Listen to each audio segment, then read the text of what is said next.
In the name of Almighty God, the gracious, the merciful, respected students, today we shall discuss Francis Bacon, Sir Francis Bacon. Sir Francis Bacon, he was born in England and he was a royal person. Royal person, he belonged to a courtier family. His family, he belonged to his father, he was also a royal, or you could say a courtier. So whatever he learned from his parents, he inculcates, he shows even in his essay. If we study his essay, we can understand his wit. His style is, you could say, very witty, very aphoristic, very concise, very pithy. तो इसका बड़ा एक concise style है. जैसे वो कहता है, study serves for delight, for ornament, for beauty. ठीक है. Children, men fears from death as children go, children fear to go in the dark. कहता है, revenge is a kind of wild justice. जो रिवेंज है उसे उसने कहा कि वाइल्ड किस्म का एक जस्टिस है.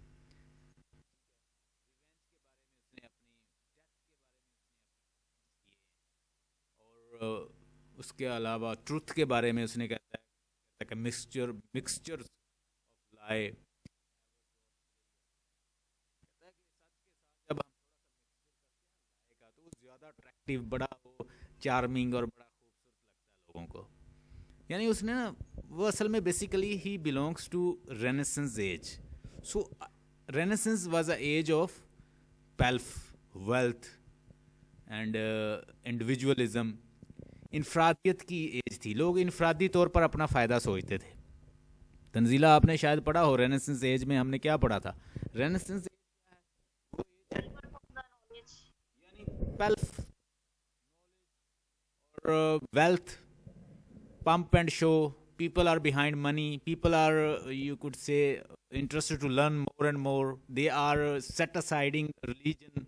They are discarding religion and thinking about their own benefit, thinking about humanity, and they also launched a movement. The movement name was humanism. They are saying that the man should be given priority rather than church. यानी church को पीछे रखा जाए. वो कहते हैं जी, मज़हब को पीछे रख के ह्यूमन को सामने रख लें. इसका नाम है ह्यूमनिज्म. तो इसकी लिख लें date of birth. Sir Francis Bacon ji 1561 में पैदा हुए हैं और 1626 में इनकी डेथ हुई है. और लिख लें, ये फ़िलासफ़र हैं, ये स्टेटमैन हैं, ये साइंटिस्ट हैं, ये हिस्टोरियन हैं, और ये क्या हैं, क्रिप्टोलॉजिस्ट हैं.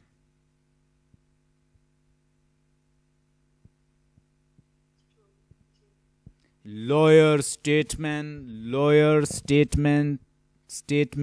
scientist, historian, and he is writing, you could say, even essays as well. Essayist है, definitely essay लिखता है, और ऐसे भी इस तरह के लिखता है कि हैरान कर देता है.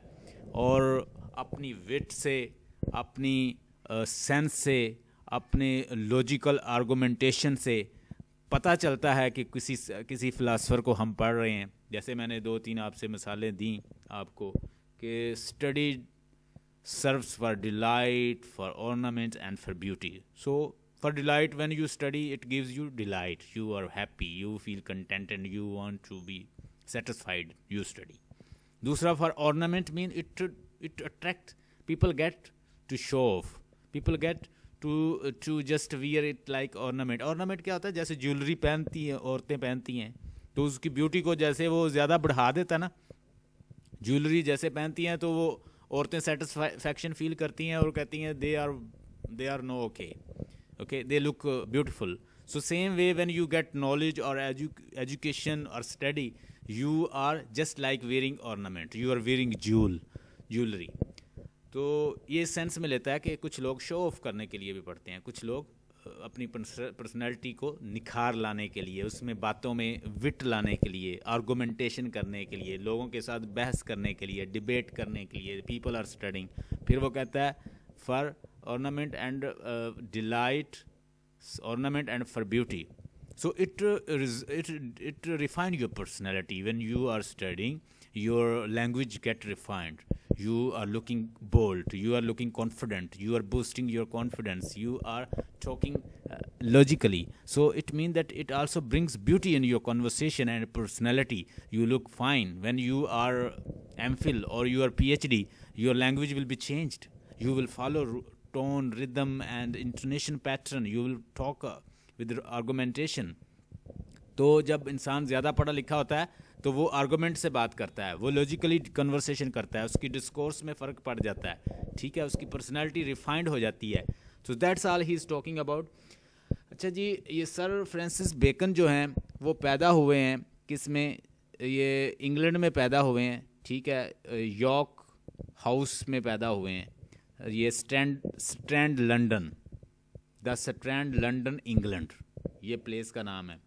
फैमिली स्टेटस जो है वो रॉयल है, वो कोर्टियर फैमिली है और उसमें पैदा हुए हैं. और ये बेसिकली खुद एक अरिस्टोक्रेटिक था, ठीक है. और जब ये यानी ये 18 साल का था जब इसके वालिद की डेथ होगी, ठीक है. डेथ होने की वजह से बहुत सारे प्रॉब्लम भी आए. ये पैनीलेस था, इसे उतनी यानी वो प्रॉब्लम आई हैं इसकी लाइफ में. तो फिर उस पैनीलेस होने की वजह से या प्रॉब्लम्स लाइफ की होने की वजह से इसने फिर स्टडी बहुत किया. अगर आज भी अमेरिका में आप जाएं तो बेकन के नाम से एक लाइब्रेरी है, बेकन लाइब्रेरी, बहुत बड़ी लाइब्रेरी है. मैंने विज़िट किया है उसको, आप गूगल पे सर्च करना. तो सर फ्रांसिस बेकन 9 अप्रैल 1626 1626 में इनकी डेथ हुई है निमोनिया की वजह से. वो भी ये क्या कर रहे थे, ये कोई साइंटिफिकली कोई एक्सपेरिमेंट कर रहे थे, उसकी वजह से इनकी डेथ हुई है, ठीक है. कैरियर जो है मैंने बता दिया, लॉयर है, स्टेटमैन है, साइंटिस्ट है, हिस्टोरियन है और क्रिप्टोलॉजिस्ट है. और उसके अलावा जी टाइटल जो इसको मिले हैं वो भी लिख लें. ये जी टाइटल इसको मिले हैं लॉर्ड वेरोलैम्स और the Viscount Saint Alban and Lord Chancellor of England. It means that he served as a Lord Chancellor of England. Okay. और उसके अलावा जी ये बड़ा लोग इसको कहते हैं कि he is a worldly minded person. बिल्कुल worldly minded है, कोई शक नहीं, ये worldly minded person है. जैसे वो कहता है कि mixture of lie ever doth players, कि जब आप सच्चाई के साथ कुछ लाई भी साथ उसके साथ मिलाते हैं तो वो ज़्यादा अट्रैक्टिव होता है, वो ज़्यादा खूबसूरत आर्गूमेंट लगता है, लोग उसको अप्रिशिएट करते हैं. लोग मीन सच को सुनना नहीं चाहते, ज़्यादा लाइक किसको करते हैं, किसको मीन से झूठ को. अब क्योंकि वर्ल्डली माइंडेड पर्सन है, रेनेसेंस एज है, उसकी स्पिरिट है इसके अंदर, उन चीज़ों को ये लाइक करता है, रेनेसेंस की रूह है इसके अंदर, तो वो चीज़ें ये बोलता है. जो चीज़ें रेनेसेंस एज से ताल्लुक़ रखती हैं वो चीज़ें इसकी आप इसकी कन्वर्सेशन में भी देखोगे, आप इसके डिस्कोर्स में, इसके ऐसे में देखेंगे कि ये चीज़ें वो बयान कर रहा है. मैंने इसको थॉरोली स्टडी किया तो वो कहता है कि अपना फ़ायदा लेने के लिए इंसान को कुछ भी कर लेना चाहिए. Mean to say when you want to get benefit from somebody और you are thinking that you are having benefit in such or such way, you should flatter someone, you should get benefit by hook or crook. किसी भी तरीके से आपको अपनी मंजिल को हासिल करना चाहिए, चाहे आपको गलत रास्ता ही अपनाना पड़े. तो सर फ्रांसिस बेकन के बारे में कहते हैं कि ये इतने मीन थे कि ये इतना यानी घटिया इंसान था कि इसने अपने बॉस को, जो इसका बॉस था, उसके बारे में ही, क्योंकि ये एज ए लॉयर भी काम करता रहा है, कोर्टियर भी काम करता रहा है, तो जजेस के साथ भी काम किया है, तो इसने अपने बॉस को ही फांसी लगवा दी थी. उसके बारे में करता रहा सबूत इकट्ठे, और सारे सबूत इकट्ठे करके जो वो रिश्वत लेता रहा, जो वो ब्राइबरी लेता रहा, करप्शन करता रहा, ये सबूत इकट्ठे करता रहा, उसके बाद उसके खिलाफ ही इसने पेश करके उसको फांसी लगवा दी थी. तो it mean that he is such kind of person. He says if you want to get your benefit you should bow down, and once you get your benefit you should be upright. जब आप अपना benefit हासिल कर लें, अपने मकासद हासिल कर लें, हुक और क्रूक से कर लें, हुक और बाई क्रूक, जैसे भी जिस मीन से भी कर लें, उसके बाद आप जी ठीक हो जाएं. So this is totally worldly minded person. तो इससे पता चलता है कि Bacon was totally worldly minded person है। वो कहता है कि अपने मफाद, अपने फ़ायदे, अपने एडवांटेजेस, अपने डेस्टिनेशन हासिल करने के लिए आप कोई भी वे इस्तेमाल कर सकते हैं। ठीक है जी। और earl that's why he is called the meanest person. आगे कहते हैं जी, रूमर है इसके बारे में, कहते हैं मिस्ट्रीज सराउंडिंग फ्रांसिस बेकन। जो इसके बारे में मिस्ट्रीज हैं वो ये हैं, कहते हैं कि rumours have constantly circulated about the parentage of the Francis Bacon. It is said that the father was a Robert Dudley, earl of the Leicester, and his mother was in fact Queen Elizabeth. Francis Bacon is also noted contenders in the William Shakespeare's identity debates. He is believed by some to be the author of the play accredited to William Shakespeare. Okay, ये भी एक लोगों में doubt पाया जाता है। लोग mostly कहते हैं कि शेक्सपियर नामी कोई बंदा था ही नहीं, बिकॉज इन दैट इरा, जैसे एलिजाबेथन टाइम है या जो विक्टोरियन इरा है, उस वक्त की क्वींस थी या जो किंग्स थे, रेस्पेक्टिव किंग इरा के, उन टाइम्स के, वो क्योंकि थिएटर को, ड्रामा को, लिटरेचर को बड़ा सपोर्ट करते थे। तो होता यूं था कि किसी भी इरा के अंदर जो क्वींस हैं या जो स्पेसिफिक जो किंग थे, वो अपना नाम बनाने के लिए वो राइटर्स को हायर करते थे। तो वो कहते हैं कि शेक्सपियर नामी कोई इंसान था ही नहीं, इसीलिए एम्बिगुअस है, उसकी एज का भी नहीं पता चलता। तो वो कहते हैं या तो वो क्रिस्टोफर मार्लो था या फिर ये फ्रांसिस बेकन था जो लिखते रहे हैं ड्रामा ब्लैंक वर्स में, और ये फ्रांसिस बेकन ही था जो हाइड किया हुआ था, यही लिखता था, नाम शेक्सपियर का इस्तेमाल किया गया। शेक्सपियर नामी कोई इंसान था ही नहीं। Mostly people in England they are still in ambiguity who was Shakespeare, in what age Shakespeare been living. So it means that still they are in skepticism, they are thinking, they are doubtful whether there was a Shakespeare or not, कि Shakespeare नामी कोई बंदा था भी या नहीं।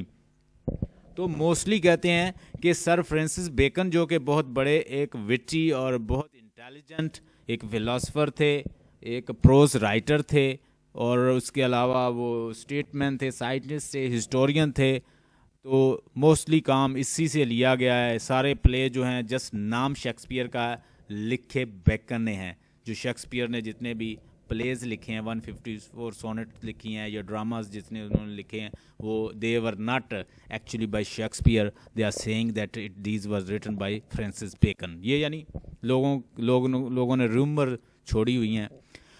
आगे जी, character of sir Francis Bacon intelligent है जी, लिख लें। इंटेलिजेंट है, एम्बिशियस है, एरोगेंट है, कोल्ड है और कैलकुलेटिंग है।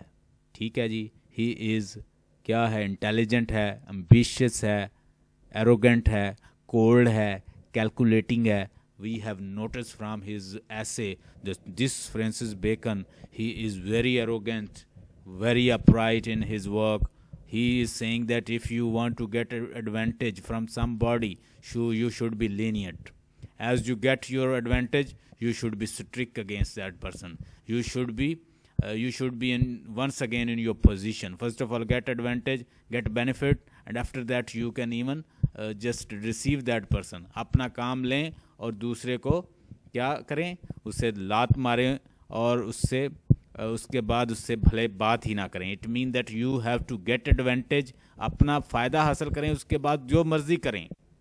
ठीक है, डेस्टिनेशन किसी भी तरीक़ा से हासिल करें, चाहे आपको मीन्स तरीके, घटिया तरीके, या आपको कोई इस तरह के सोर्सेज इस्तेमाल करने पड़े जो इमोरल हों, तो you should get your benefits. ये कौन कहता है? सर फ्रांसिस बेकन कहता है। और बेसिकली रेनेसेंस एज का हामी है, रेनेसेंस एज का इंसान है, तो वो वैसे बात ही यही करते हैं कि इंडिविजुअलिज्म को देखें, इंडिविजुअलिटी को देखें, इनफरादियत को देखें, अपना फ़ायदा देखें।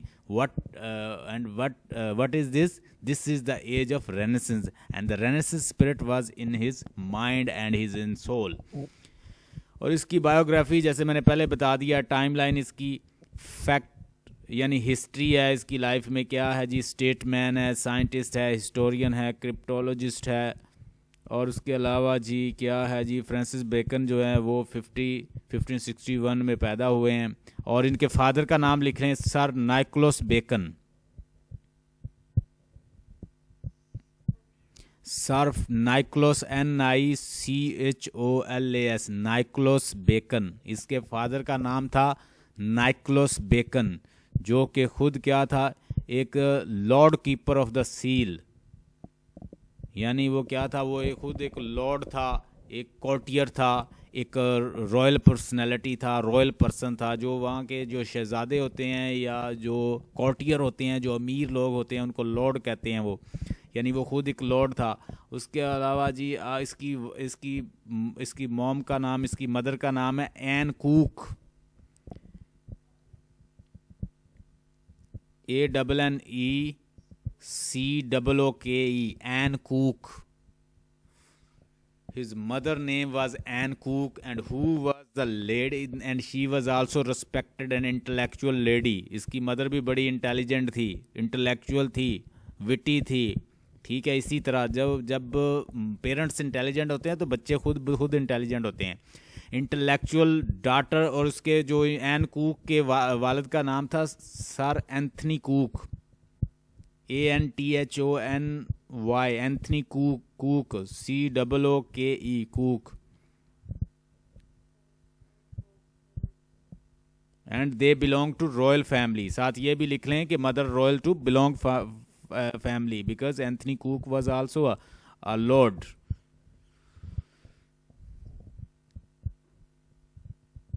और जो इसकी लिख लें कि lady Anne Cooke was also sister in law to the sir William Cecil. William Cecil जो सिसल था, ये उसकी क्या थी, ये उसकी सिस्टर इन लॉ थी।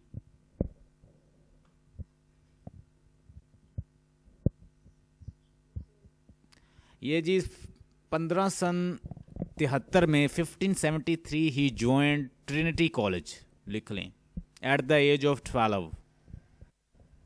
फ्रांसिस बेकन के बारे में कुछ इस तरह की चीज़ें वो पूछ सकता है कि उसके फादर का नाम क्या था, इसकी मॉम का नाम क्या था, उसने ऐसे कितने लिखे थे, और इन तरह की चीज़ें वो पूछेगा। तो वो सारी हम इंशाल्लाह डिस्कस कर लेंगे। उसके अलावा वो यानी ट्रिनिटी कॉलेज इसने ज्वाइन किया था 1573 में। एज है उसकी 1561 से 1626। ठीक है, ये रेनेसेंस एज के अंदर आ रहा है। और इसने लॉ को स्टडी किया था ग्रेस इन लंदन में। Studied law at Gray's Inn London 1576 में। 1576 में इसने क्या किया है, studied law at the Gray's Inn London, क्योंकि he basically he was a lawyer as well, he know how the laws of England, England के law को भी जानता था। और उसके बाद क्या है, द एम्बेसडर इन फ्रांस क्या किया है, appointment, he interrupted his study. 1577 में इसने क्या किया, interrupted his study to take up the appointment of the assistant to Sir Amias Paulet. यानी ये जो फ्रांस का एम्बेसडर था उसका असिस्टेंट बन गया, द एम्बेसडर इन फ्रांस। ठीक है जी, his studies to take up an appointment of an assistant to Sir Amias Paulet, the ambassador in France. It means that he was working as an assistant to Sir Amias Paulet, जो कि France का जो ambassador था उसकी भी ये help करता रहा है। बाज़ औक़ात लोग असिस्टेंट बन जाते हैं ना, उनकी इंटरप्रिटेशन करने के लिए, उनके ट्रांसलेशन करने के लिए, ट्रांसलेटर भी एज अ वर्क करते हैं लोग। तो 1582 में बिकम एज अ बैरिस्टर। 1582 में ये एज अ बैरिस्टर बन गए थे।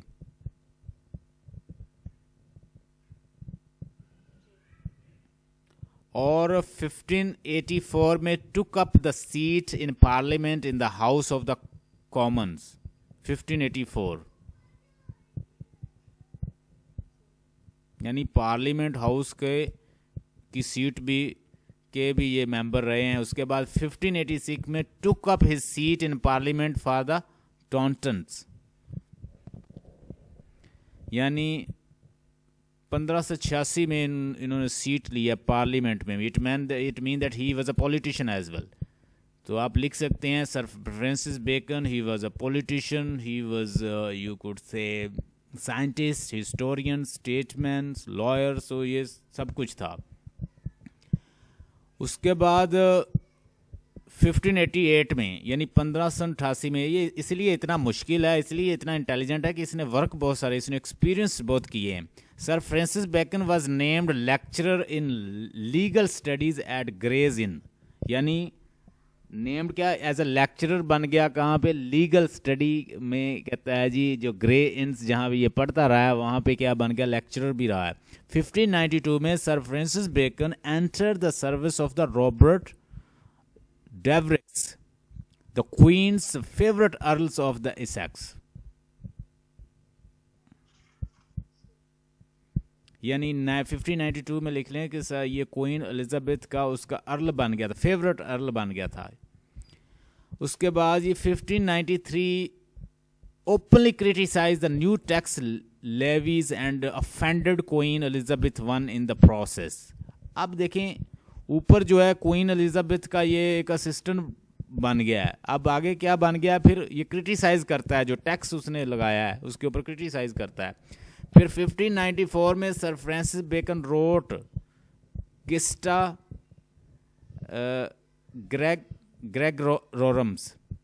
ग्रेगरम्स, ये बेसिकली ये लैटिन वर्ड्स हैं, उसमें है, ये स्पेलिंग लिख लें, गिस्टा GESTA गिस्टा,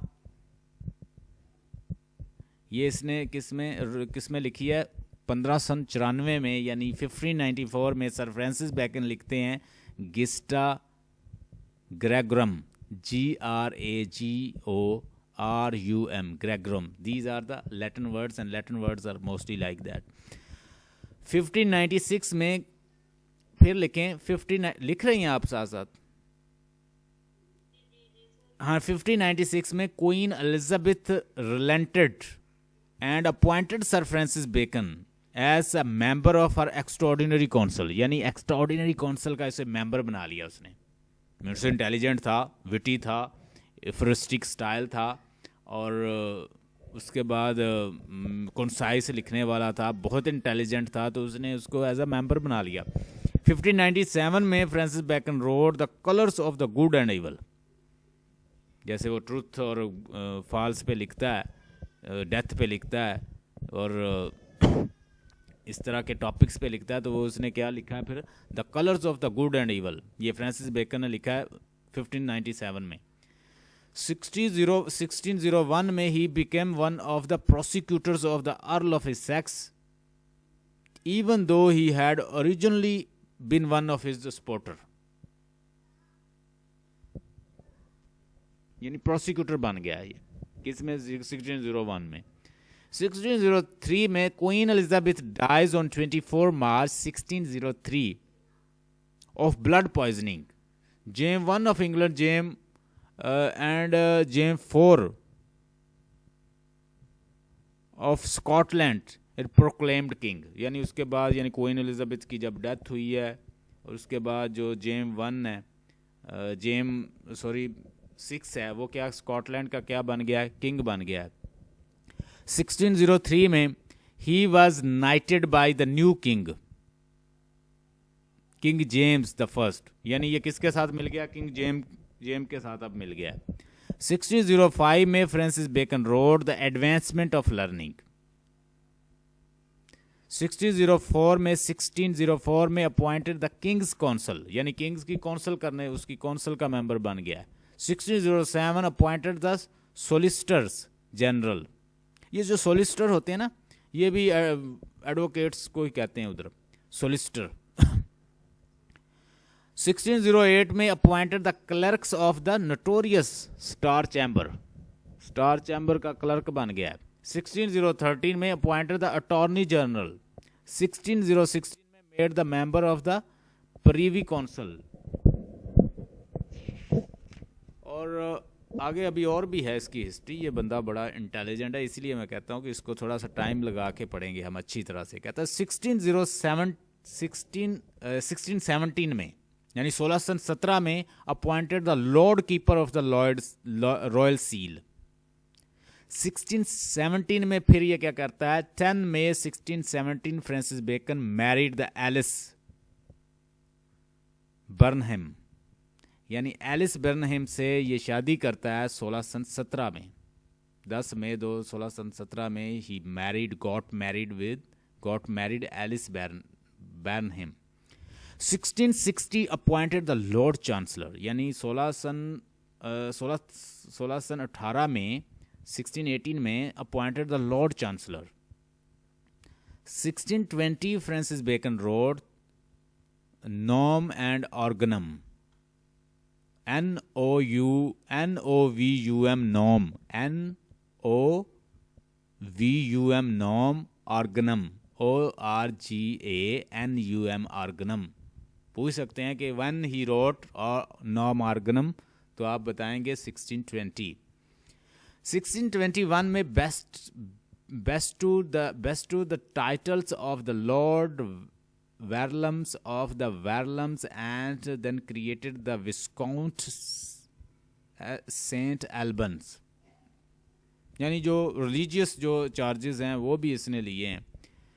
आगे जी 1621 में he was arrested and charged with bribery, यानी ये रिश्वत लेता हुआ पकड़ा गया 1621 में। After leading the guilty he was heavily fined and sentenced to prison terms in the towers of London. He was disgraced and fallen man. Yani definitely when somebody is caught taking bribery and he is behind the bar, and definitely he was disgraced. 1622 में Sir Francis Bacon wrote Historia Naturalis Experiment. Yani definitely he was a scientist as well and making some experiment when he was died. Yani जब ये experiment कर रहा था snow के ऊपर कोई इस तरह का पिजन के साथ, तो ही वॉज अ डाइड, कुछ से नमोनिया हुआ और उसकी वजह से इसकी डेथ हुई थी। तो आगे है जी 1622 यानी 1622 में sir Francis Bacon wrote Historia Naturalis Experimentalis और history of the reigns of the king Henry and the 7th, ये भी इसने लिखी है, history of the reigns of the king Henry the 7th। 1623 sir Francis Bacon wrote De Augmentis Scientiarum, De Augmentis Scientiarum, Latin words हैं, इसको लिख लें, DAUGMENTS Augmentis Scientiarum, CISCIENTARUM Scientiarum. यानी दो याद रखिएगा, जो इन नॉम आर्गनम्स और डी आर्गोमेंटस सेंट्रम, ये इसने दोनों लिखी हैं किताबें। 1624 sir Francis Bacon wrote apophthegms, इसके भी स्पेलिंग लिखते हैं APOTHEGMS, apophthegms. 1625 sir Francis Bacon wrote Sylva सेल्वनम्स,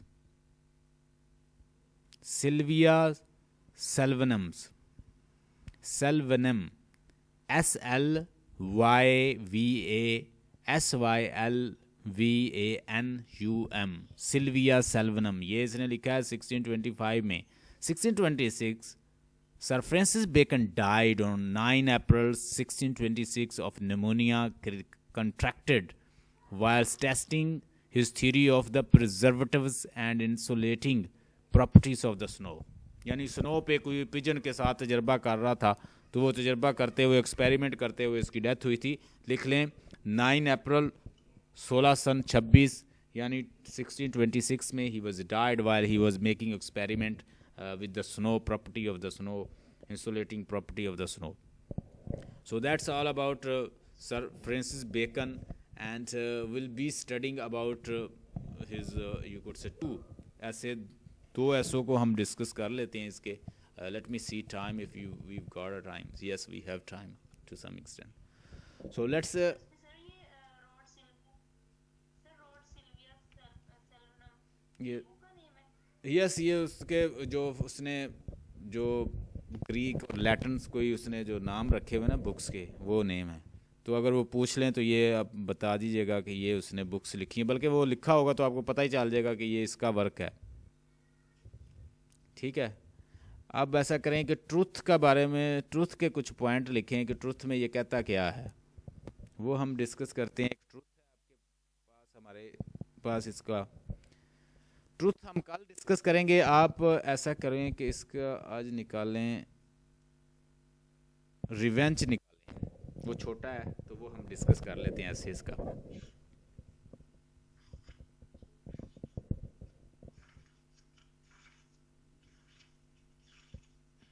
Okay, if you study his essay of revenge, you know, when we study his essay of revenge, and he of revenge mean के revenge के मतलब ये mostly अपने जितने भी ऐसे हैं ना उनके अंदर इसने एक थोड़ा सा अट्रैक्ट हासिल करने के लिए, तवज्जो हासिल करने के लिए, जैसे मोस्टली लोग बड़ा अच्छा बोलते हैं ना, तो ये बेसिकली बड़ा एक साइंटिस्ट था, एक बड़ा फिलोसफर था और प्रोज राइटर था, जानता था कि कैसे किसी को अट्रैक्ट करना है. तो ये मोस्टली अपने ऐसे के साथ ऑफ लगाता है. Of mean of revenge, of truth, इसके बारे में, यानी I am going to write. तो इसके ऐसे को समझने के लिए first of all you must know his style. Style बड़ा पिथी है, बड़ा कंसाइज है, बड़ा टू द पॉइंट है, और ये कहता है कि बहुत ज़्यादा वर्ड्स की ज़रूरत नहीं है. आप इसके एक सेंटेंस पे किताबें लिख सकते हैं. कहता है revenge is a kind of world justice. Basically ये रिवेंज के खिलाफ है.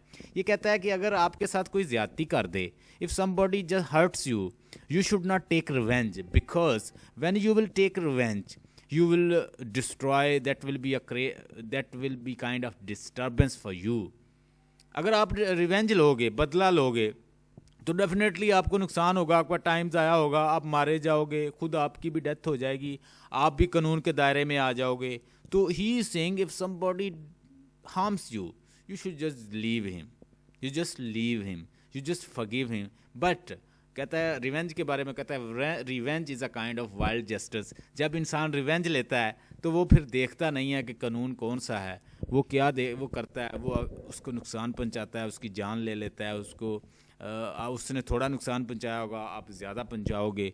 तो हजूर सल्लल्लाहु अलैहि वसल्लम भी यही कहते हैं कि first of all you should forgive, and if you want to take revenge you should be very careful, because if somebody has just harm you, you should also harm minimum level. You should not at maximum level. अगर आप maximum level पे चले जाओगे then you will be cruel, तो आप जालिम बन जाओगे. So it means that first of all तो माफ़ी कर देना चाहिए. अगर आप माफ़ नहीं कर सकते तो अगर उसने आपकी एक उंगली काटी है तो आप उसका हाथ काट दें, तो you will be a cruel person. तो फिर आप क्या क्रूअलिटी में चले जाओगे, you will be the cruel, you will be rather the cruellest person. तो revenge is a kind of wild justice, ये लिख लें. एक तो ये कहता है, कहता है desire of revenge must be rooted out like weeds. ये भी इसके ऐसे से लिया गया. कहता है डिजायर ऑफ, ये भी लिख लें, desire of revenge must be rooted out like weeds. कहता है जो जन्म लिया है, जिसने जो तनावर दरख्त बन रहा है, उन वीड्स को, उन झाड़ियों को कहता है काट देना चाहिए, उनको रिमूव कर देना चाहिए. It mean that when ever you have a feeling of revenge, taking revenge, you just remove it. If the revenge is just like कि आप वीड कर रहे हो, ठीक है, वीड्स को बढ़ा रहे हो, झाड़ियों को जो आपके अंदर उगी हुई हैं, किसकी, नफरत की, दुख की, गुस्से की, ठीक है, आप टॉर्चर हो रहे हो, एगनीज में हो, सफ़र कर रहे हो, तो that is just creating your, disturbing you and wasting your time. Why are you wasting time? Because he is a man of Renaissance spirit, and the Renaissance spirit in his mind and heart. And what he is saying, that you should forgive, you should not think about it, rather you should think about constructive work. उन चीज़ों को ख़त्म करो अपने जहन से, अपने mind से, अपने दिल से, ताकि आप प्रोग्रेस की तरफ जाओ. बात करेगा प्रोग्रेस की. When no remedy is offered by the law for the wrong, कहता है कि रिवेंज कब लेना चाहिए? रिवेंज कहता है कि तब बंदा ले, कहता है when no remedy is offered by the law for the wrong. अगर तो आपको ये है कि देयर इज़ नो रेमेडी, कि आपके साथ अगर किसी ने बुरा किया है तो उसका कोई इलाज नहीं है, उसका उस पर लॉ इम्प्लीमेंट नहीं हो रहा, उसको लॉ इन्फोर्समेंट एजेंसीज या गवर्नमेंट नहीं पकड़ रही, तो then you can take revenge. But normal case you should forgive, you should think about progress, you should think about your own work, you should not concerned about your taking revenge, rather you should leave unto law पे छोड़ दो, कानून पे छोड़ दो, कानून उसे अपने गिरफ्त में खुद ले, आप अपना वक्त ज़ाया ना करें। कहता है आगे, कहता है बेकन कहता है base and crafty cowards are like the arrow that flies in the air. हाँ, बड़ी ज़बरदस्त बात की है उसने। कहता है base and the crafty cowards are like the arrows that flies in the air. ये भी लिख लें, बेस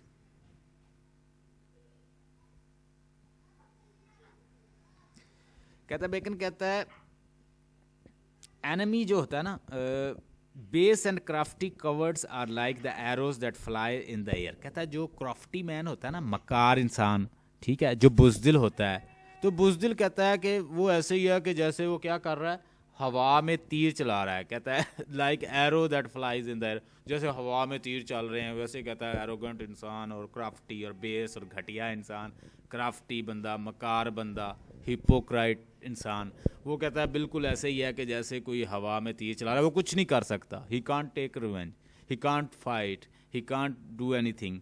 सो ब्रेव इंसान लेते हैं रिवेंज, ब्रेव इंसानों में हौसला होता है। कहता है फिर कहता है आगे, फिर ये भी कहता है कि we are commanded to forgive our enemies but we are never commanded to forgive our friend.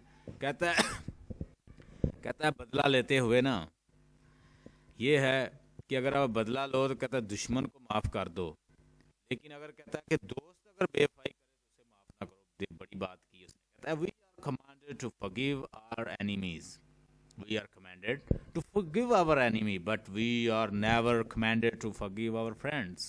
कहता है दुश्मन को माफ़ कर देना चाहिए, लेकिन दोस्त अगर बेवफाई करे तो उसे कभी माफ़ ना करो। बात बड़ी गहरी की उसने। कहता है कि दोस्त जो होता है ना, वो अगर बेवफाई करता है आपके साथ तो वो बहुत ज़्यादा नुकसान पहुंचाता है। दुश्मन से बंदा बच जाता है लेकिन दोस्तों से नहीं। एक दिन मैंने कल एक कोट पढ़ा, वो कहता है कि मुझे अपने दोस्तों से बचा लो, दुश्मनों से खुद ही बच जाऊंगा।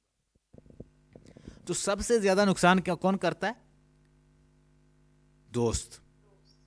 अब सम डेज की बात है, ये साथ घर है एक, वो बेचारा मार्बल का काम करता था। ये प्रैक्टिकल बात बता रहा हूँ। उसका एक दोस्त था, वो गाड़ियाँ बना बना के बेचते थे। तो ये वो लड़का बड़ा अच्छा मुझे मिला, गाड़ियाँ बना बना के ना, ये पुरानी गाड़ियों को नया बना के उसमें मटेरियल लगा के उसमें कंपोनेंट लगा के वो बिल्कुल न्यू बना देता, फिर वो बेचता था। 2-3 गाड़ियाँ थी उसके पास, उसने मुझे भी ऑफ़र की सर आप भी ले लें। तो गाड़ी भी वो सस्ती दे देता, 2.5 लाख की, 2 लाख की, इस तरह की वो तैयार करता था, फिर उसके बाद बना के बेचता था। तो हम उसके घर गए, बड़ा उसने इनवाइट किया। यहाँ पे होटल है एक, आयरिस होटल, उसमें खाना भी खिलाया, घर भी लेके गया, फिर हमें छोड़ के भी यहाँ पे गया। तो उसका कोई दोस्त था, उसके दोस्त ने उसे कहा चलो हम ना गाड़ियाँ ये साथ पाकपतन है, हम वहाँ सेल करके आते हैं। वो गाड़ी सेल करने गया उसके साथ, तो उसका ना वो उस पर बेईमान हो गया मिनटू से। उसके बाद जब उसने सेल की 2 लाख की, वो 2 लाख पे वो उसने अपना ईमान खो दिया। जो दोस्त ने उसे कोई चीज़ खिलाई, खिलाने के बाद बेहोश किया। उसके बाद उसका चेहरा मसक करने के लिए उसके चेहरे के ऊपर पेचकस से मारता रहा। उसके बाद जनाब उसके कपड़े उतार के नहर में फेंक दिया। तो उसके बाद उसके पैसे भी ले गया। अब फिर उसके बाद घर आ गया, उसके कहने लगा कि इस तरह जी वो तो गुम हो गया, तो मिल नहीं रहा। तो वो कहते आपको कैसे पता चला कि गुम हो गया, कहाँ गया वो? उसके बाद उसे पकड़वाया, तो जो उसने इंकशाफ किए, रूह कसम से कांप जाती है उससे। कैन यू बिलीव कि आप बिल्कुल बेकन ने कहा कि we are commanded to forgive our enemies but we are never commanded to forgive our friend. Never forgive your friend because your friend will be very harmful to you because they know your secret. They are very harmful. They are not like enemy. Enemy can forgive you. Enemy can't harm you. But friend can harm you. Friend आपके secret जानता है, friend आपको जानता है, वो उस जगह से मारेगा जहाँ से आप बच नहीं सकोगे। If we are ready to, आगे लिखें, वो कहता है if we are ready to receive favours at the bands of the friends we should also be ready to tolerate wrongs at their hands just as one should accept both good and evil from the God. लिख लें, ये भी बड़ा अच्छा उसने कहा। कहता है कि अगर हम ये चाहते हैं कि हम फेवर लेते हैं अपने फ्रेंड से, हम उससे बड़ी उसकी अच्छाइयाँ उसकी बचाइयों को कहते हैं कि बहुत अच्छा है, तो सम टाइम कहता है अगर उससे कोई रॉन्ग हो जाए तो फिर उसे माफ़ भी करना चाहिए। बिल्कुल ऐसे ही जैसे कहता है कि just as one should accept both good and evil from God, जैसे अल्लाह ताला की तरफ से हम एक्सेप्ट करते हैं, हमारे साथ कभी अच्छा हो जाता है कभी बुरा हो जाता है तो हम कहते हैं चलो गॉड की तरफ से हुआ। तो बिल्कुल ऐसे कहता है फ्रेंड से अगर छोटी सी गलती भी हो जाए you should forgive him. If we are ready to receive favors at the hands of the friends, we should also ready to tolerate wrong as their hands. तो फिर उसके हाथ से कुछ गलत हो जाए तो फिर उसको भी बर्दाश्त करें अगर आप उससे फेवर चाहते हैं उसके हाथ से। आगे कहता है man who studies revenge keep his own wound green. कहता है जो बंदा सारा दिन अपनी रिवेंज के बारे में सोचता रहता है मैं बदला लूँगा वो ऐसे ही है कि वो अपने ज़ख्म हमेशा हरे रखता है, कि वो उसके ज़ख्म कभी नहीं बुझते, उसके ज़ख्म कभी नहीं भरते, जो सारी ज़िंदगी ये सोचता रहे कि मैं बदला लूँगा। It mean that if you want to spend a good life, healthy life, comfortable life, forget about taking revenge, then you will spend good life. कहता है vindictive people live life like of the witches. कहता है जो revengeful लोग होते हैं, बदला लेने वाले लोग होते हैं, वो ज़िंदगी ऐसे गुजारते हैं जैसे कोई चुड़ैलें गुजारती हैं। Their end is always terrible, उनका एंड बहुत ऐसे ही होता है। जो बदला लेते हैं 10-10 बंदों को मार देते हैं, उसके बाद कहाँ रहते हैं, छुप के रहते हैं और फिर आखिरकार पकड़े जाते हैं और मारे जाते हैं। So that's all about Sir Francis Bacon. Very intelligent, very witty person. We studied his essay of revenge. Tomorrow we'll study of death and of truth and rest of his essay. We'll try to cover almost 3 essays tomorrow. So stay blessed and have a nice time, Tanzila. And this lecture, just know I have recorded. I try to send you along with your rest of lectures.